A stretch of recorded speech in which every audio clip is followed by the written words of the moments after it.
Good morning. Welcome to our West Salem Redevelopment Board, February 5th, via Zoom. Hello, everyone. Hello. Welcome and call to order. Check. All right. Samantha Ross, present. Jeremy Mackay, excused. John Hannum, excused. Tom Crozier, excused. Zachary Fisher. Here. Doug Meltzer. Here. Ashley Morey. Here. Greg Shine. Here. We have a quorum. Morning, everybody. We have a motion to approve the agenda. Move to approve the agenda. One second. I'll second. Thank you. Any discussion? Okay. All in favor, raise your hand or say aye. Aye. Perfect. And then motion to approve December 4th meeting minutes. Move to approve minutes. I'll second. Awesome. Thank you. Any discussion in regards to the minutes? Questions? Okay. All in favor, raise your hand or say aye. Thank you. We don't have any public comment. Is that correct, Tori? Anyone? We did not receive anything. We Okay. put out plenty of notice, haven't heard anything. Okay, perfect. And this is kind of exciting. We have an action item. So recommend time of year. Recommend the Urban Renewal Agency approve the fiscal 2026 West RAB budget, and we're going to turn that over to Tori and Bill. Is that correct? Yeah. So just really quickly, in December when we had our meeting, there's a memo speaking briefly to each of these items. So nothing really has changed. It's just how it would be formed for the budget book. So it should look familiar as far as transitioning from the memo to this format, and then it will end up the same, assuming everything moves through the budget, the community process through the budget and adoption. So this is just the formality, and it's framed on the agenda just to help as far as recommendation. That doesn't just to help the group because it is an action given the time of the year. So we try to get through the advisory boards with recommendations so we can move smoothly into the community process for the budget piece. So I don't know if you have any particular questions on the projects that are lined out in the budget in the packet.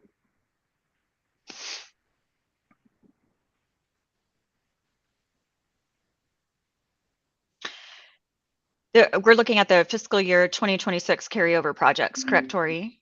So we're looking at page 3 in your packet. So it's the little purple. So I can really quickly, the carryover project. So you have Musgrave Avenue to Union Street. So this is the path connection. It essentially connect Edgewater Parkway to the Union Street Bridge path. So it link considerable amount of trail system together with this one piece. So that's just a carryover from last time. Small projects. So this is, we talked about maybe enhanced signage at the Wallace Marine Ball Fields, gateway signs. There's also other smaller projects we've talked about that would be under this. Also, we have the art piece. So as far as the art piece is concerned, that's going out for commission now. So once an artist is selected, they'll get to work. I'm hoping that summer or fall this year we'll actually see that. So that's also included in that. And then the grant program is the other line item. Just making sure that we have enough to cover. We'll have a lot of redevelopment projects happening along 2nd Street. And also I've seen activity on the east side. So if we have a considerable project, we'll have sufficient funds to cover those grant projects. So question on the unappropriated balance on the bottom of page 3. Yep. Does that just rolls over? It just carries over. And this assumes too that everything happens, like we have 1.6 million in our grant program. That assumes all that gets used. So whatever is not used, that will become unappropriated rollover as well. Yes, it just rolls over. So Okay. I've got a question on the budget for project coordination support, only in light of the differentiation between our advisory board and the urban renewal, just to shed advisory light that that's the combination thereof, and merging us with others would amount to some fraction thereof, presumably. So this is all staff. That could be um, staff in urban development, engineering, planning. But also, I'm not sure exactly how it would affect, and maybe Kristen could speak to that. I don't know that we have any idea as far as like what cost savings could be had with a merging of the boards. But it does incorporate that into the. It's really city staff dealing with West Salem urban renewal projects. Right, right. Yeah, Yeah, I'm just alluding to the fact that we probably comprise a small fraction of that, and therefore the savings is a portion or a fraction thereof, and it might be easier to put daylight on that in this discussion of merging them. Yeah, of that amount for administration, a merger would have a nominal impact. That's kind of the daylight I was Yeah. hoping to actually put a number-ish to, because I just Um, don't see the value as being that noteworthy in the pursuits of trying to balance a budget here.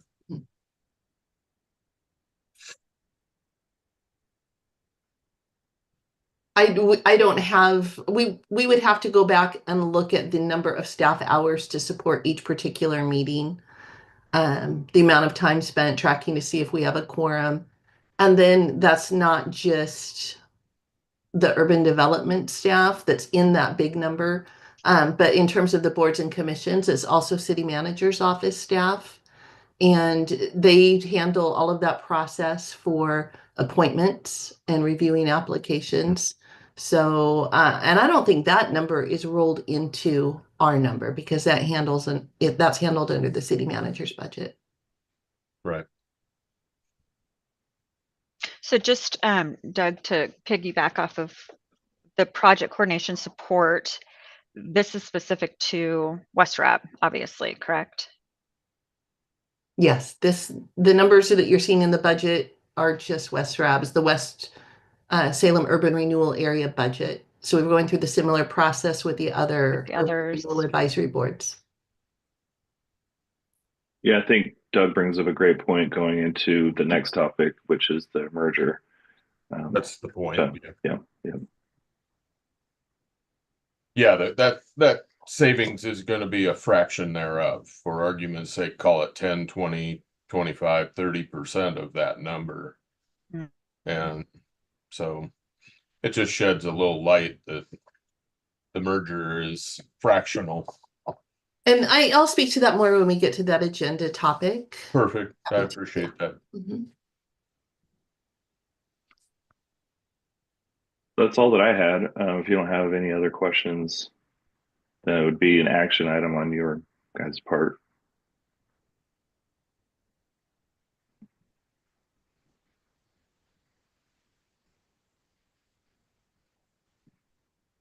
I'm assuming we're looking to move the recommendation from our That would be advisory ideal. standpoint. Yes. Okay, I was one. Okay, so we need a motion. Yeah, you need a motion. So I would move to approve the 2026 budget. Second.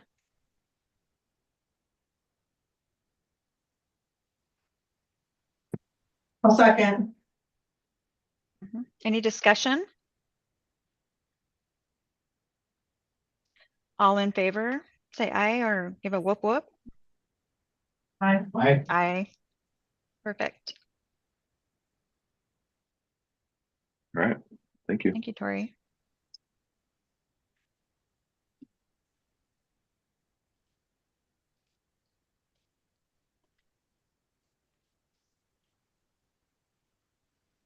You want me to jump in, Tori? Yeah, I was just waiting for. So the next topic is 6A. As for the city council, urban renewal agencies seeking comments on this idea of a board merger. So yeah, thank you, Kristen, for joining us today. Thank you, Tori. I appreciate that. So Sorry, guys. I'm going to start with background on kind of how we got here. Okay, so the city is hired, well, they already had Mossy Adams on contract for a number of different consulting efforts. And the consultant efforts that they were working on in 2024 and carrying into calendar year 25 include things like an audit of the city manager's office, work on governance and recommendations about our boards and commissions, and looking at efficiencies in the organization. They're also doing a study of our urban renewal areas and an audit of those, and looking to make recommendations whether or not we should look at closing urban renewal areas sooner rather than later to assist with the city's budget issues. So, coming out of the governance study, one of the recommendations was not so much about cost savings, but about efficiencies of merging the urban renewal boards, advisory boards.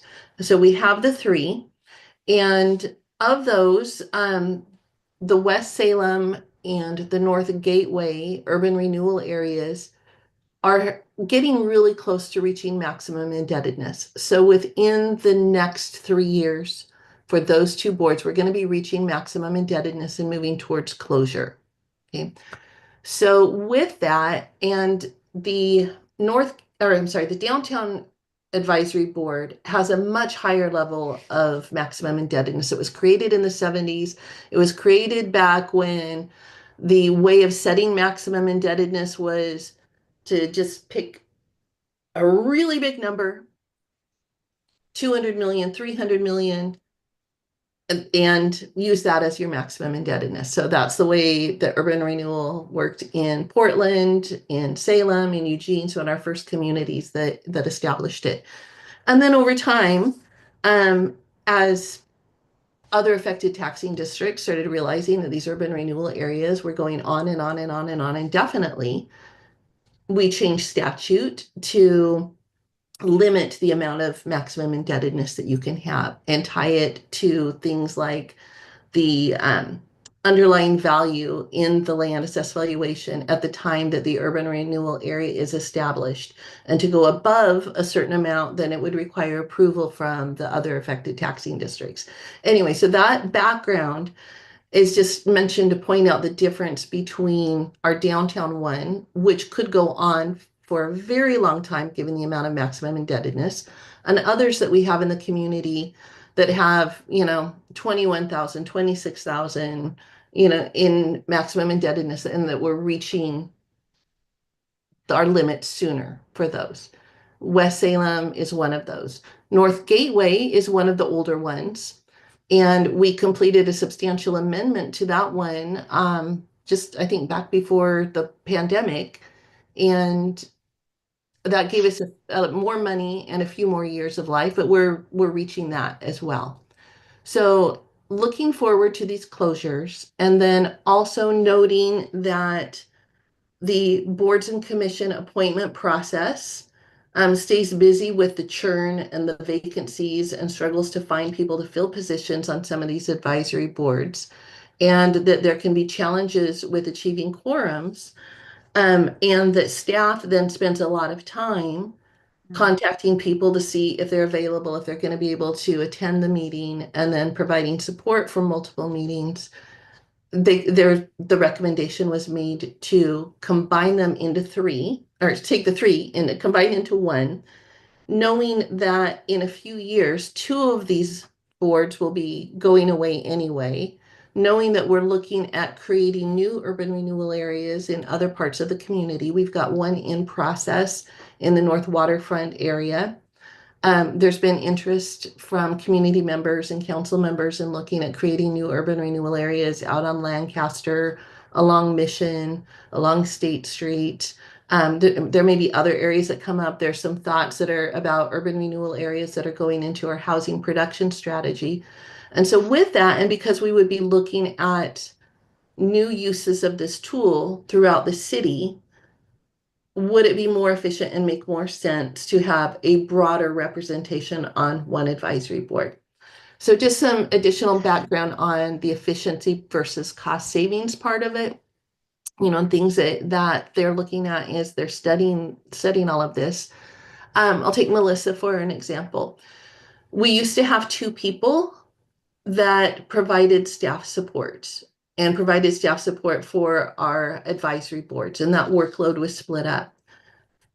To save costs over the last few years, we eliminated one of those positions. And so we've got one individual now that's providing the support to the boards and commissions. Tori's role, we used to have multiple people in his position, across the organization. We have two people now that are at that project manager level that are supporting urban renewal areas. So what this means is that the workload for the staff that we do have, so we're not saving money on combining all of these. It's I don't even know if it would have a 10% savings, right? Maybe closer to a 5% savings in actual staff time spent supporting these. But what that doesn't acknowledge is the amount of workload that has increased on staff over the last couple of years as we have worked to balance our budget by eliminating positions. And so the staff that we do have now has significantly more workload than they had 2 years ago. So as the consultants are looking at this, and interviewing staff and looking at documentation, that's part of what they're recognizing. So that, and then also the piece with what the impacts are at the city manager's office and the support staff there in monitoring applications, vetting applications, taking it to the boards and commissions appointment process. And that with a lot of churn and multiple boards, that also is a greater time demand for the staff there and taking them away from other work. So that's why this came forward. So the recommendations went to council in early December, and council then asked if this had been discussed with our advisory boards, and we shared that the answer was no. We didn't want to take something to the advisory boards if we knew that council didn't support it and didn't want it to go forward. So we were waiting to have that conversation with them and allow the consultants to make that presentation first, get their input, and then we would go out and seek broader input and bring that back to council. So that's where we are. And I have to turn off my space heater. I'm roasting right now.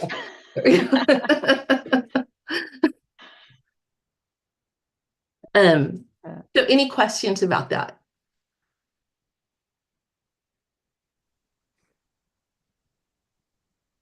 So you're saying the overall savings is about 5%. If I were going to pick a number, I'm less concerned about, not that I'm not concerned about the budget, but I'm trying to understand how this alleviates staff from more work. Yeah, so right now, Melissa supports 3 advisory boards. Okay. If this is combined, she's supporting 1 advisory board. So all the meeting notifications for public meetings, all of the minutes, all of the posting, everything on the website, she's doing that for 1 meeting, not 3 meetings.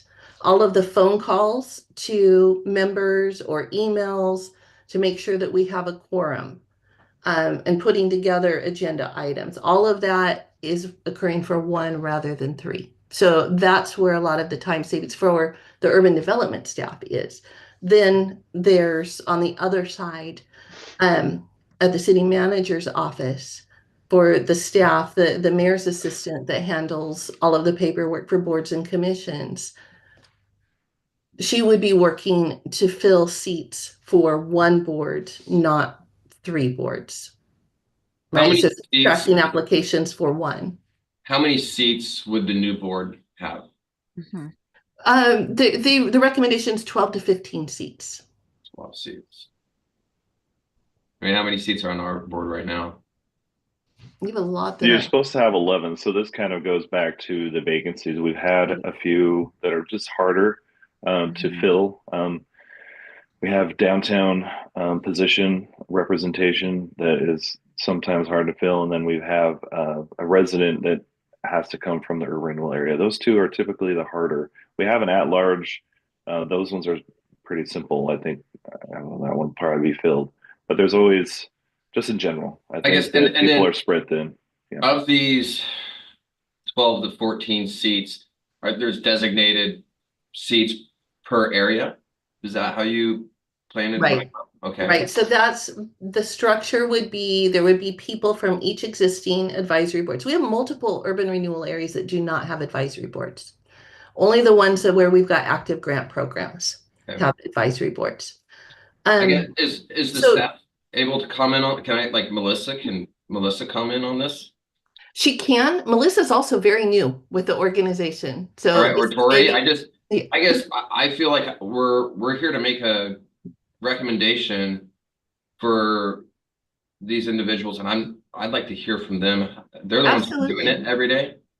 So I'd like to hear That's a good point. from Tori and Melissa, like what what do you guys feel are the pros and cons to this?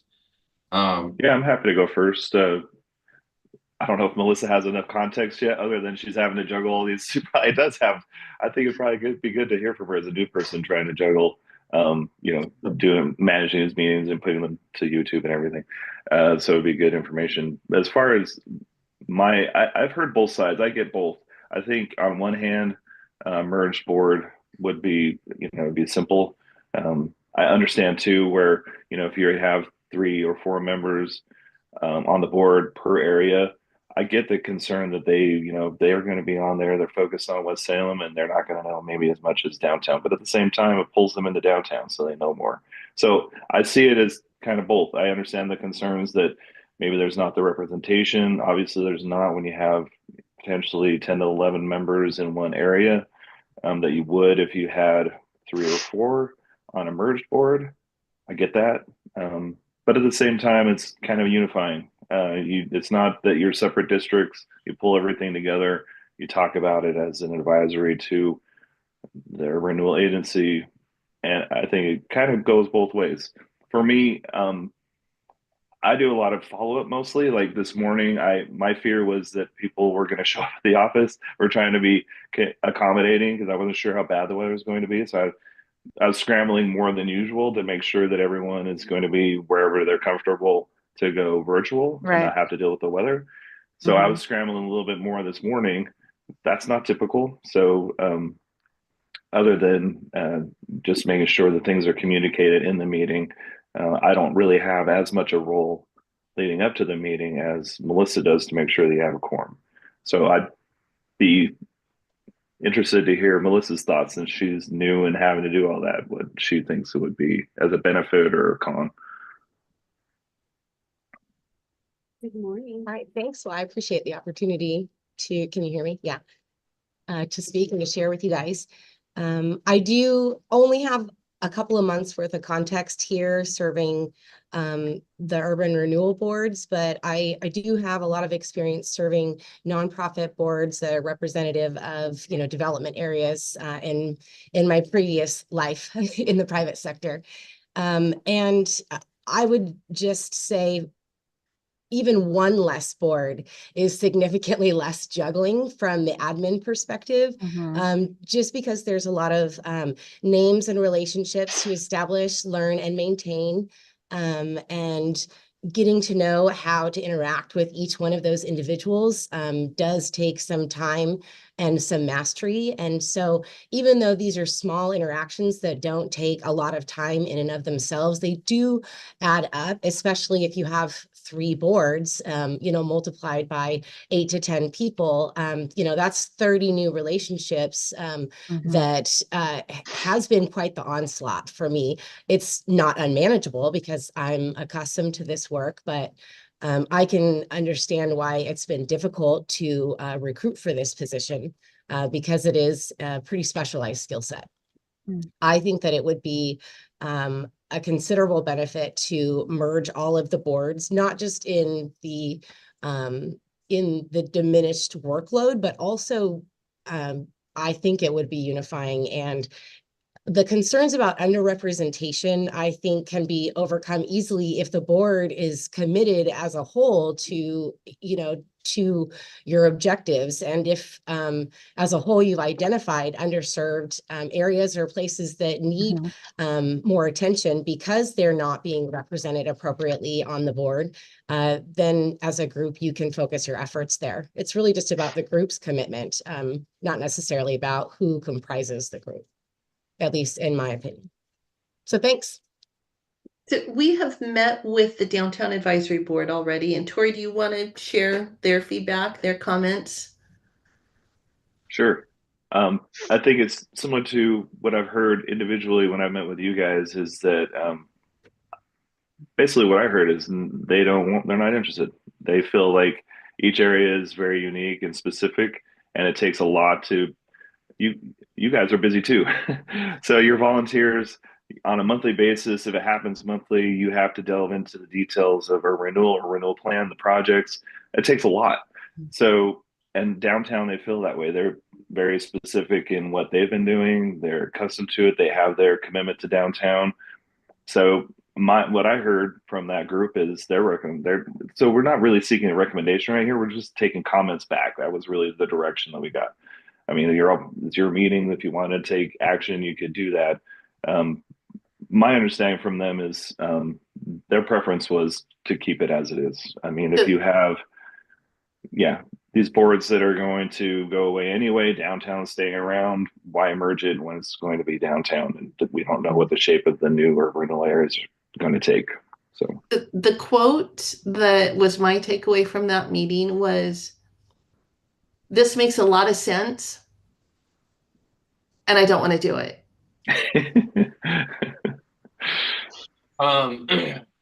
What is there, like, maybe I don't know if quarterly would be too often, or twice a year? I mean, that would alleviate 2 to 4 meetings where they all get together, and then we could at that point maybe share kind of what's happening in different areas. I don't know, Melissa, you're the one, you kind of have a bigger opinion, I think, on this. So how pertinent is it for us to know what's happening in the other areas? Also, are you guys using stuff like Fathom and stuff like that for taking meeting notes? I mean, there's a lot of technology out there now that can help alleviate some of it. Not that it definitely doesn't eliminate, because we still have to have our specifics for meeting notes.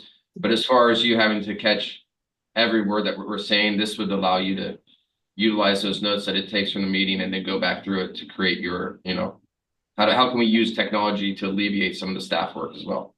Excuse me, Zach, what was the software that you just mentioned? Fathom, Fathom, as in mother. Thank you. What was the comment, Zach, about the quarterly? Are you saying if this group were to meet less often? Is that what you're? So what if all the groups met quarterly versus monthly? Instead of we would still meet monthly, but once a quarter, all the groups would get together. Oh, gotcha. So adding meetings. Yeah. So I don't know if that creates more or less work for you. That creates more work, more public notice. They would have to be virtual. It would be really hard to find a space that could accommodate bringing everybody together in city space, or that would have the technology that we would need to be able to record everything and have it on YouTube. Okay. Melissa, do you have anything that you want to add to that? I've used those types of softwares in the past, and I mean, I think maybe because I've been doing this so long, I'm kind of stuck in my ways. I find it quite easy to manage the notes. That's not the struggle for me, I guess, But is what what is I'm the saying. struggle? What is the struggle for you? It's mostly the front work is navigating the relationships, knowing how each person likes to communicate, knowing when and how to reach them to make sure that I get their response. All of that is that's the most time consuming, and I think that it's the most stressful.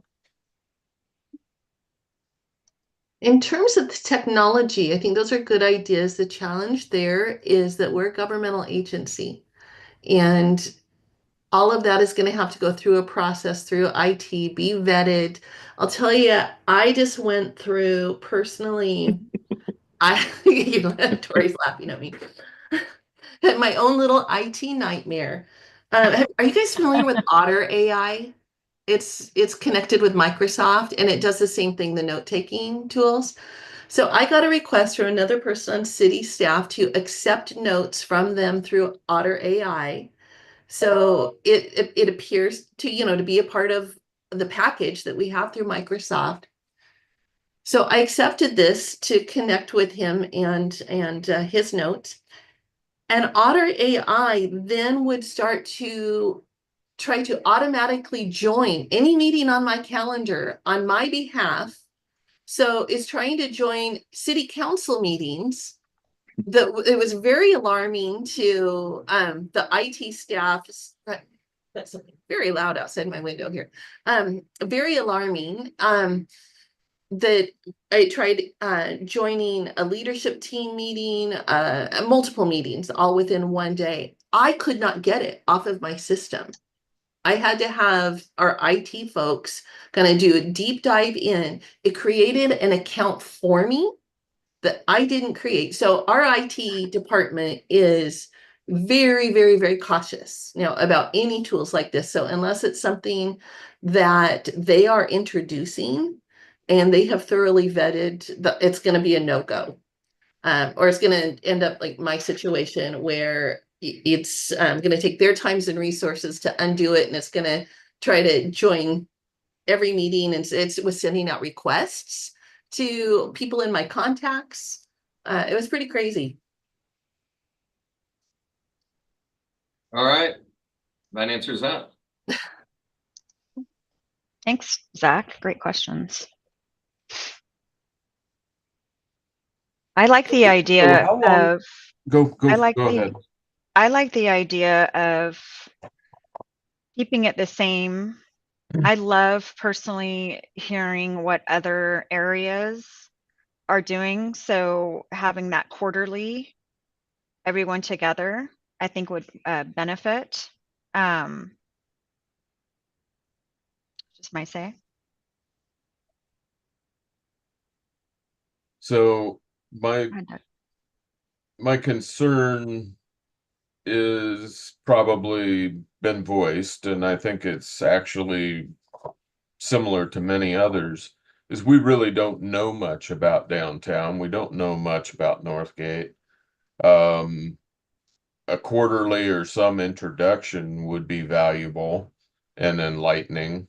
I guess as a comment, I'd say, you know, would there be much of a voice as an advisory board for Second Street or for specific West Salem items? I could see, just in my own bias, downtown dominating the topics and concerns. The second piece that I will comment to is I'm most concerned about the transitions that are occurring in Edgewater district of West Salem presently, and that actually has a voice and some opinions from people who are vested in West Salem's future, because it's clearly not going to be agricultural industrial.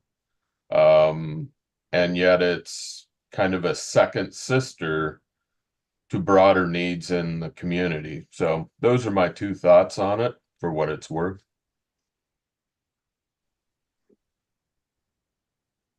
Anybody else?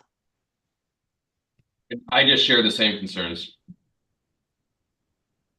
Same. This isn't surprising to me. It's really consistent with what we were hearing from downtown. They know downtown, right?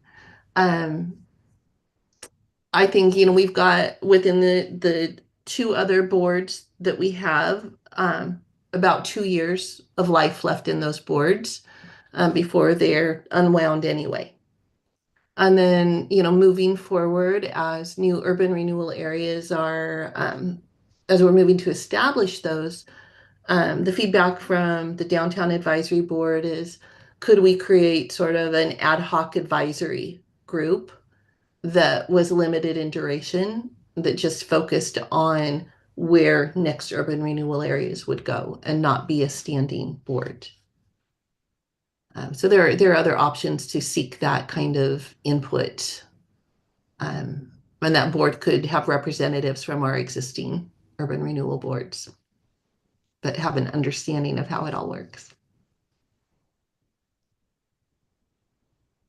If we don't have any other thoughts, I know that we're taking notes on this. And so the plan is we've got the North Gateway Advisory Board to meet with also. And then in March, we'll be taking an information report back to council that summarizes the kind of feedback that we've received from the advisory boards. And then in terms of kind of being clued into what's going on in other areas, all of those meetings are also recorded. And so at any time you can, pull those up and take a look at agendas, see what those topics are, or watch any of those. I don't know that we're going to be adding additional meetings. That might be something maybe on an annual basis that could be considered. It might be something that also, if there are any trainings, I know the city attorney, likes to do is drop in and talk about public meeting law, that kind of thing. So, maybe we could do that as an annual meeting with joined advisory boards, so that he's only going to one. And I mean, that's another way to look at efficiencies too, because it's likely, moving forward with our budget issues, that we're not going to have as much capacity in the city attorney's office. And so bringing everybody together for one meeting and doing these trainings with one body instead of multiple meetings would help them. Good idea. Any more comments from the group? Okay. That's great. Thanks, Kristen, for the Thank all of information, you. for everyone's comments too. Item 6B, excuse me, the calendar year meetings, and that would be Tori. Yeah. So this is good timing, piggybacking off of that. So really quickly, as we get into the calendar, it's been the discussion in the past, because we don't have action items every month, but it's difficult to, let's say, meet quarterly or less frequently, because the feelings of past members of the advisory board, that they're in their life, they're separated, they're disconnected from what's happening, and they're thrown back in and they're having to get back up to speed. So the preference was to try to meet monthly to the extent possible. Bylaws require that you at least meet quarterly. So there's some flexibility in there. So that being said, when you look at the calendar, obviously we missed January 1 because it was the New Year's. We typically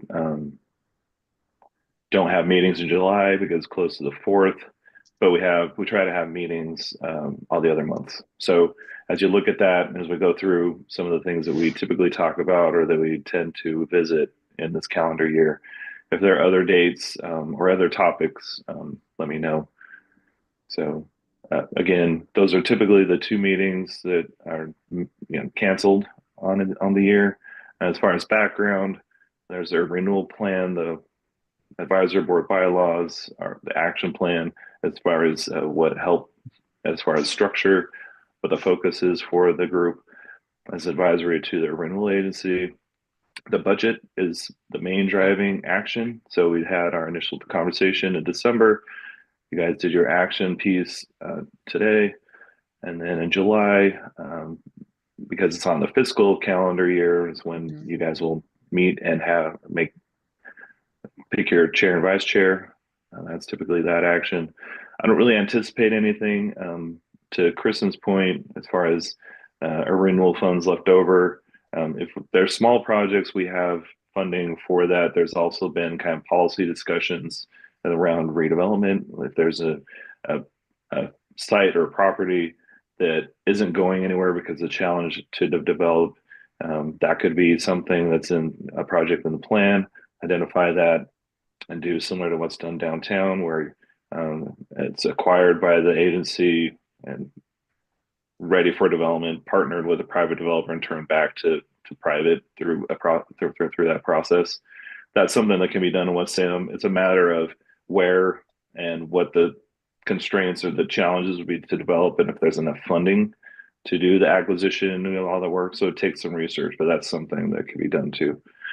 It's not really framed in this budget. That would be something that would you would have to see how everything shapes out over this year to see what carryover or unallocated funds look like going into the next years, to see if that would be something that we could do. But it's doable. And then some of the updates listed. So we have the city manager's office, public works. The group has expressed interest in understanding budget issues a little bit more, other priorities tied to that part of the city. Public works too. We have a bond project, so it's nice to have an update to get an idea of what the status is, how it affects West Salem. And so that would be anticipated for March. And then there's the list here. I'm not going to go through all of them. Our update in April on as far as Second Street, that's done, but we have surrounding development. Hopefully we'll start to hear more about grants and doing a little bit more helping with the development along Second Street and also on the east side. Hopefully as we get into better, the summer construction timing. And then the board of this group has expressed interest in hearing from the downtown and the North Gateway. So we have had Cherie and Sarah speak to those. Sarah and I now backfilling for Cherie. She retired. So we both kind of share the downtown. So I'll be happy to speak to that a little bit more. And then Sarah's always a good change for me to have to the group, speaking to North Gateway and also some of her involvement in this new urban rural area to the north of downtown and then some of downtown as well. We typically bring in ODOT, Polk County Commissioner, and others. So that's some of what's been on the docket. If you don't see anything that you'd like to see on there, let us know. Happy to include it. Or, if you want to meet less frequently, happy to hear that out too. Tori, could I jump in here for just 1 second? Sure. Okay, because I would also like to mention that we have hired a new assistant director to replace Cherie Wargren, who retired at the end of 2024.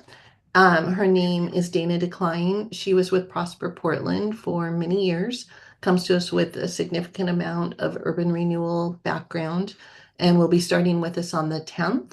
So I would imagine that at your next meeting that she'll be joining and to introduce herself.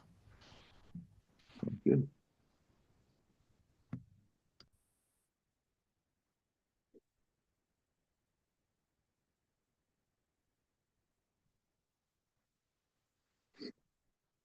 Anything as the group looks over the plan for the calendar year? Any thoughts or suggestions? As far as guest speakers questions? No, yeah, just in general. Meeting topics, dates, anything to add or questions or. I always bring up, and I always forget her name, but she knows what's going on everywhere in Salem. Well, you're talking about Cherie, but we were just yes. Cherie. I think it's been Cherie in the past. Okay. Sheree and Kristen knows everything. Kristen knows everything. She was acting city manager for a Kristen. while, so she can Okay. We'd like to have her back. give the detail of police and fire if you needed to. Anyway, Yeah. Maybe the new mayor, just throwing that out there. I don't know if she would have anything to add to our group. Just kind of Also outside of the perhaps box. Counselor Tigan. Mhm. So we have a new city councilor for the downtown Perfect. area. Tigan. Mhm. Okay.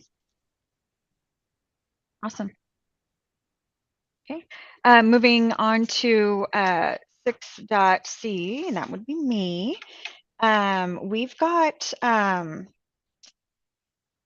hopefully Tom Hoffert with Salem Chamber with speaking of to our West Salem Business Association. That's February 27th, and then we're actually going to have Mayor Julie Hoy for March 20th. So looking forward to see what those topics are. We're just maintaining our membership, and we've got something that we're starting to talk about as far as West Salem businesses being able to advertise with a like a spring banner, and then that particular business contribute funds to that advertisement, that marketing. So more to come on that. So we're pretty excited about that. And then we're just ramping up for our annual WSBA golf tournament. And that's all I have on that. And then 6.d, next meeting topics. Tori. yeah. So like Kristen mentioned, we'll have Dana, so she can introduce herself, and then we have city manager's office and public works updates. So I'll reach out to our public works partner. We'll have someone who could speak to bond projects around the city and West Salem, and that would be for March.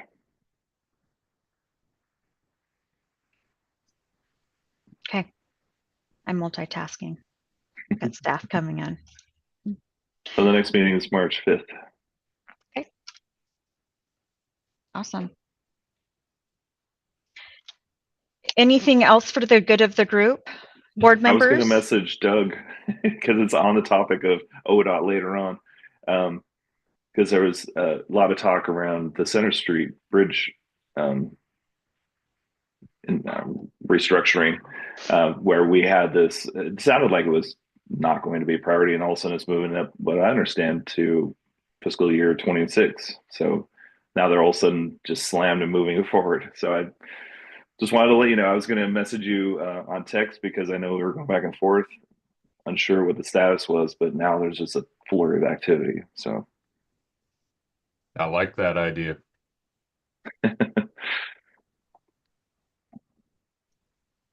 Perfect. all right. I think we're early, giving you Yeah. back an extra half hour. Ashley, you've got donuts next meeting. Greg does, Greg. actually. Sorry, I'm just kidding. All right. If we don't have anything else, we will adjourn. Good to see you all. All right. Thank you for all your comments. Bye Have a bye. great Thank day. you for your input, everyone. Thank you. Bye-bye.